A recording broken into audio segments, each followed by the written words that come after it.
یخل لکم وجہ ابیکم وتکونوا من بعدہ قوما صالحین. کہا ان بھائیوں نے کہ یوسف کو قتل کر دو،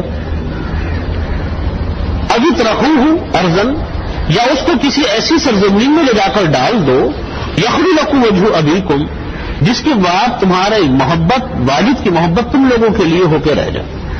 جب یوسف ہی نہیں رہیں گے تو ساری محبت جو یوسف علیہ السلام کے ساتھ تھی وہ محبت اب تمہاری طرف ہو جائے گی. والد کا ذہن اپنی اولاد سے فارغ ہو جائے گا، ذہن میں یہ ہوگا کہ میرا بیٹا زندہ نہیں ہے، تو محبت تم سے زیادہ ہو جائے گی باپ کو.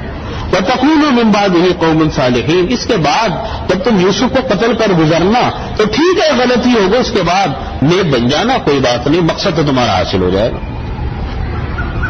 یہ انہوں نے آپس میں پلان بنایا بھائیوں نے کہ ہم یوسف کو قتل کر دیتے ہیں یا کسی ایسی سرزمین میں لے جا کے پھینک دیتے ہیں کہ جہاں یوسف زندہ نہ بچے اور ماں والد کی محبت ہمارے لیے ہو کر رہ جائے، اور اس کے بعد ہم نیکی کا راستہ اپنا لیں گے، کوئی بات نہیں، ابھی تو یہ کام کر گزرو. اسی لیے علماء اکرام نے لکھا ہے کہ اس امید پر گناہ کرنا، اس امید پر گناہ کرنا کہ بعد میں توبہ مانگ لوں گا، بدترین گناہ ہوتا ہے. اس امید پر کہ چلو کر لو، کوئی بات نہیں، بعد میں معافی مانگ لیں گے.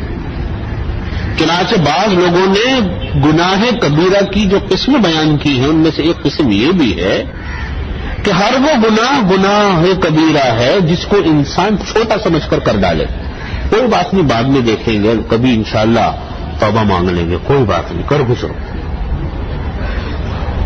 ایک گناہ وہ ہوتا ہے کہ ہو گیا، پہلے سے ارادہ نہیں تھا یا عادت پڑی ہوئی تھی یا تھا، ہو گیا. اور ایک یہ کہ بالقصد ارادہ کر کے تو کریں گے یہ کام گناہ کا ہم ضرور، لیکن کوئی بات نہیں، بعد میں معافی مانگیں گے. بدترین گناہ فرمایا اس گناہ، یہ بدترین گناہ.